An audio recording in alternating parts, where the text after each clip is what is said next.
siang.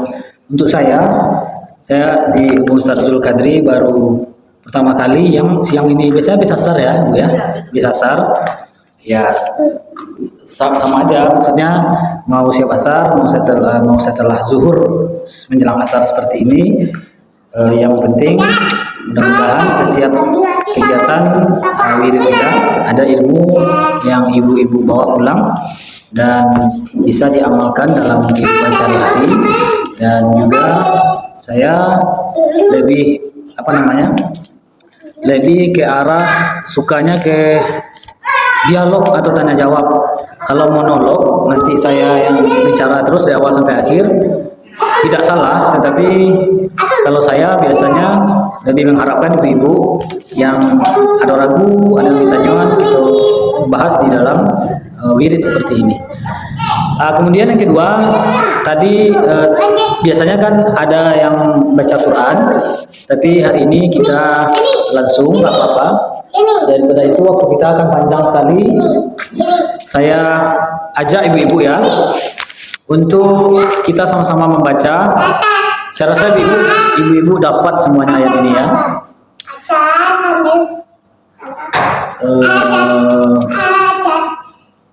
Akhir surah Al-Baqarah aja lah, akhir surah Al-Baqarah. Ibu baca sama-sama. Saya bukan minta bayangkan, tapi ini ada dalilnya bahwa satu huruf satu pahala, 10 pahala. Kita baca akhir surah Al-Baqarah. Ibu-ibu baca semuanya ya, saya juga sama-sama kita baca. Ini mengganti, tidak ada yang ngaji pembukaan tadi. Baik, semua baca Bu ya. A'udzu billahi minasy syaithanir rajim. Bismillahirrahmanirrahim.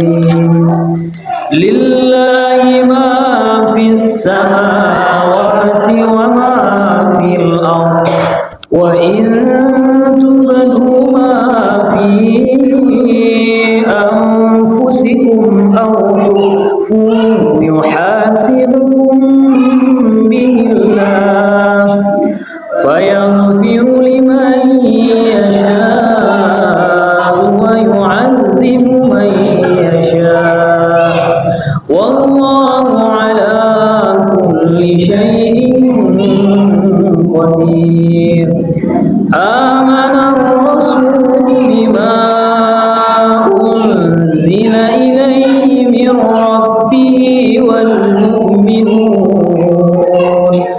kullun amana billahi wa malaikatihi wa kutubihi wa rusulihi la nufarriqu baina ahadin min rusulihi wa qalu sami'na wa ata'na ghufranaka rabbana wa ilaikal masir.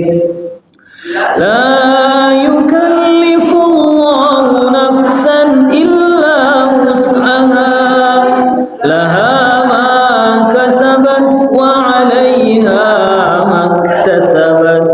Rabbana la tu'akhidna in nasina aw akhtana. Rabbana wa la tahmil 'alayna isran kama hamaltahu 'ala alladhina min qablina. Rabbana wa la tuhammilna ma la taqata lana bih wa'fu 'anna waghfir lana warhamna anta maulana fansurna 'alal qaumil kafirin. Shadaqallahul azim. Baik, Ibu yang saya hormati, hari ini Sabtu tanggal 22 Agustus 2026, Selasa nanti peringatan Maulid Nabi. Maulid Nabi insya Allah di banyak tempat ya akan diadakan peringatan Maulid Nabi Muhammad SAW. Secara ringkas, Maulid Nabi adalah kelahiran Nabi. Nabi lahir hari Senin, tanggal 12 Rabiul Awal. Walaupun ada pendapat lain itu, ada yang mengatakan 9 Rabiul Awal. Kemudian Nabi Muhammad lahir di kota Mekah. Meninggalnya atau dimakamkannya di kota Madinah. Sebenarnya ini nggak masuk ke pembahasan kita siang ini Bu ya, tapi karena waktunya berdekatan saya bahas secara singkat. Nabi Muhammad itu lahir pada tanggal 20 berapa? 20 April 571 Masehi. Kalau 2 balik itu berarti bulan Rabiul Awal. Kalau bulan Masehinya atau Gregorian nama aslinya, lahirnya tanggal 20 April 571 Masehi. Baik, ya umur Nabi 63 tahun. Umur 40 beliau berangkat jadi Nabi. Umur 25 beliau menikah. Istri Nabi yang pertama siapa? Khadijah. Nah, ini saya masukkan kaji sedikit biar bisa dibawa pulang. Kalau ada kalimat semua yang dilakukan Nabi kita ikui, belum bisa 100% dipastikan itu bisa kita pakai. Sebab apa? Kalau ibu-ibu nak mengikut sadonyo yang diikut Nabi, ibu punya anak laki-laki umur 25 misalkan. Ibu punya anak laki-laki umur 25 atau lebih kurang. Maka ibu cari minantu umur 40 dan jando pula.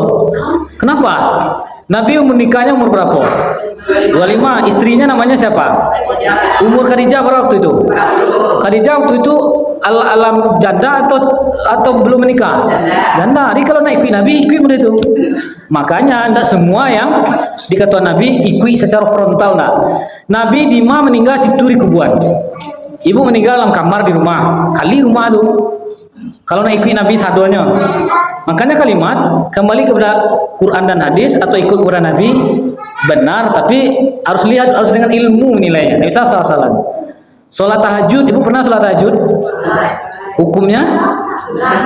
Kalau tahajud sunat bagi Nabi, kan beda jadinya kan. Jadi kembali kepada termasuk juga hal-hal lainnya. Ketika Nabi tidak ada bisa dikatakan minim makanan. Ada orang minta ini kisah umum ya. Nabi berikan roti kan. Ada awalnya telur itu kira-kira. Wah tak ada yang makan bagi orang. Tiba orang minta. Dia kira awak punya awak tu telur. Nah, memang tak harus mudah itu. Kalau harus mudah itu terlalu banyak contoh yang lain. Ya kayak umur Nabi nikah, di mana Nabi meninggal di situlah makamnya Nabi dan lain sebagainya. Oke. Saya izin sampaikan ke ibu, kalau yang saya harapkan artinya kalau bisa, ibu jangan dengar aja di dialog itu, bukan monolog kok, abang ngece ibu dengar dan saya pikir, nggak tahu kalau ustaz lain, kalau untuk saya nggak pas. Jadi caranya, ibu nanti di tengah abang ngece, dimanapun potong saja. Dia ada ustaz yang diselesaikan materi di akhirnya jawab. Kalau saya nggak, potong saja biar ibu dapat yang akan dibawa pulang. Baik, tema kita kini ini Bu, ambo siapkan tidak banyak, tapi mudah-mudahan bisa dibawa pulang, bisa ibu pakai. Jadi tentang Maulid Nabi nggak saya bahas lagi. Kalau Maulid Nabi nanti dalam cara khusus atau ustaz lain, saya yakin banyak bahas Maulid Nabi. Dan itu tidak salah kalau bahas Maulid Nabi. Tapi hari ini saya khusus bahas 1-2 hal saja, tapi bisa dibawa pulang. Karena begini, bukti Bu ya. Maaf kalau salah nih ya. Saya tidak menguji ibu-ibu, tetapi sebagai pembuktian saja. Al-Quran kok bara juz, bara surah 114, berapa ayat? 6.666 ayat. Nah ini contohnya. Ibu-ibu rata-rata, mungkin nggak semua, jumlah ayat Quran 6.666 ayat. Ketika didesak nanti dari mana dapat? Dari ustadznya pakai apa? Nggak tahu juga jawabnya. Betul lah Bu. Padahal jumlah ayat Quran bukan segitu. Saya kalau sekolah memang itu sekolahnya. Enggak ketemukan 6.666 ayat. Enggak. Yang benar 6, 2, 3, 6. Itu yang benar. Jadi ini tugas Ustadz sebenarnya. Hal-hal yang rancu seperti ini. Padahal wirid tiap minggu, kita tidak menyalahkan ya. Tapi ini pengetahuan umum. Kok bisa enggak tahu mana itu? Ya. Ayat terpanjang dalam Quran tentang apa? Utang piutang. Itu betul jawabannya. Sebagiannya menjawab atau nggak tahu masalah sholat, masalah zakat, masalah puasa, bukan. Tapi ayat terpanjang adalah utang piutang. Itu ayat terpanjang. Atau saya buat cerita sedikit dulu begini. Kalau masalah utang nih, ada juga orang yang nggak pas. Kan kalau ada orang berutang kan wajib bayar, betul kan? Itu hukum Islam murni. Lalu ini agak-agak bercerita saya sedikit. Kalau orang tua berutang, lalu meninggal kan anak wajib membayarnya kan? Setelah itu, di situ saya latar pancing itu, udah kena itu. Saya ulang lagi. Saya buat frasa tadi, kalau bahasa tingginya frasa apa namanya. Tadi mau kecian. Ayat terpanjang Al-Quran masalah utang, betul. Lalu mau buat kalimat. Orang tua kalau berutang lalu meninggal, anak wajib bayarkan. Rata-rata itu iyo jawabannya. Padahal nanti kalau didesak tidak ada dalilnya, dan itu kita bahas nanti lengkap. Kan kaji dasar itu. Tapi ya apa namanya tertangkapnya oleh jamaah orang tua meninggal punya utang, anak wajib bayar sampai kiamat tidak akan ketemu dalilnya itu. Itu contohnya. Itu yang akan kita luruskan hal seperti itu. Sekarang kita bereskan. Maksud bereskan tuh begini, tentang utang tadi. Kalau ibu nanti ada ragu tanya, dan saya juga bawa hadis bahan tentang utang ini, dan ini akan kita bawa pulang. Ba'a mangko ndak wajib anak membayi utang orang tua. Hukumnya dulu. Hukum ada di Islam 5. Wajib, sunat, makruh, mubah, haram. Wajib, sunat, makruh, mubah, haram. Mengucapkan salam tadi bagi saya hukumnya apa? Sunat. Menjawabnya? Secara umum wajib betul, tapi yang lebih presisi fardu kifayah, sama dengan hukum sholat jenazah. Kalau sholat asar atau sholat zuhur tadi hukumnya apa? Wajib secara umumnya. Secara presisinya fardu ain. Fardu ain, fardu untuk diri sendiri. Fardu kifayah dikerjakan oleh satu orang, yang lain lepas. Misalkan saya baca salam, tidak ada yang menjawab seorang lado, maka sadonya berdosa. Tapi kalau menjawab satu saja, semuanya lepas. Itu yang dinamakan fardu kifayah. Sekarang kembali ke utang. Utang bukan orang tua. Siapapun yang berutang wajib bayar. Dalilnya banyak tentang itu kan. Ayat terpanjang juga itu Al-Baqarah 282. Sekarang kasus orang tua berutang, meninggal memutang, anak wajib bayar atau enggak? Itu yang kita luruskan. Jangan ragu ngicen, enggak wajib. Lalu siapa yang akan membayar utang? Dalil Qurannya itu banyak kita baca, tapi secara dalil mudahnya, dalil secara orang Minang lah, silungkang lah burana iya, siana berutang, itu membayar. Ini bukan sekedar bisa dijadikan dalil akli namanya, bukan dalil nakli. Kalau anak wajib bayar utang orang tua, lalu anakku meninggal loh, itu turun ke cucu lah, turun lah, itu makanya tidak wajib. Lalu siapa yang wajib membayar utangnya tadi? Balik ke pepatah tadi, silungkang laburan aye, siapa utang itu yang wajib membayar. Orang kalau meninggal, lihat harta peninggalannya dulu. Itu yang susah dia Pak. Susah tidak diawang sih, kan risiko 5 susah. Meninggal orang, yang dihitung dulu harta peninggalan dia. Rumah, kabut, ladang, itu dibayar utang dulu. Berarti membayar utang pakai apa? Pakai harta tuanya surang. Yang membayarnya siapa? Itu tidak mungkin membayarnya lah meninggal. Mana mungkin siapa membayar ahli waris. Kalau ragu bu tanya ya. Lanjut yang kedua. Kalau anak berbakti kepada orang tua, betul berbakti. Kalau tidak berbakti dosa besar, melengkundang anak durhaka. Tetapi kalau tanggung jawab hutang, tidak otomatis dari orang tua pindah ke anak. Kalau otomatis pindah kayak gitu butuh dalil. Tidak perasaan no. Dalil ko yang tidak ada. Berarti kesimpulannya orang tua kalau berhutang, inyo yang wajib bayar, juara tonyo bayar oleh anak yang tinggal.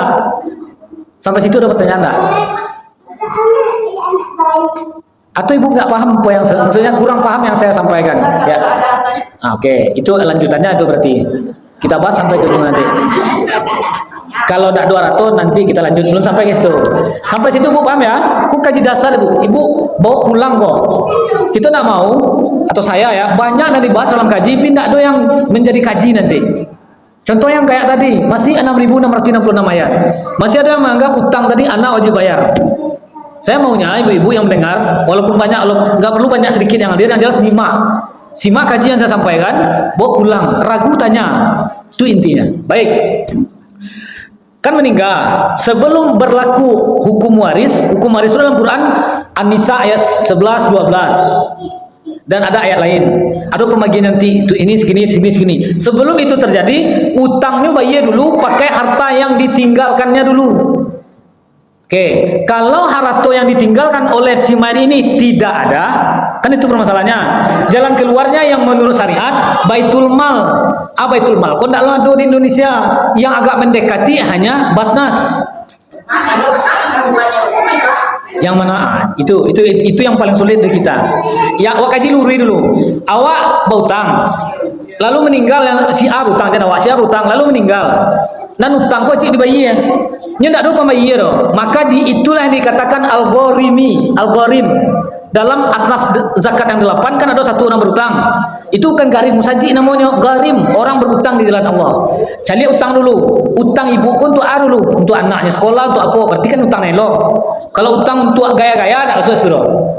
Jangan gaya, utang maksiat lah.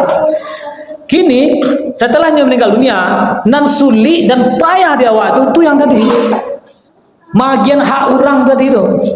Kan meninggalnya. Yang beli rumah itu siapa? Itu. Kan payah di mana tampaknya yang dom itu. Harusnya rumahku dibagi dulu. Menurut apa dibagi? Kalau hak pusako tinggi dewa di Minang, bagilah secara hukum adat, pusako rendah bagi secara faraid.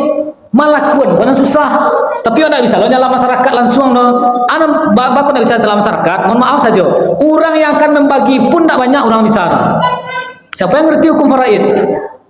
Enggak semua ustaz yang ngerti. Ada orang nak mau membagi, tapi mereka orang yang akan membaginya menurut yang adil itu karena salah satu hukum faraid ini agak sulit. Apanya? Iya. Harusnya membagi. Iya betul. Merundiang pun dan tak mau orang kalau mau berundiang mantap.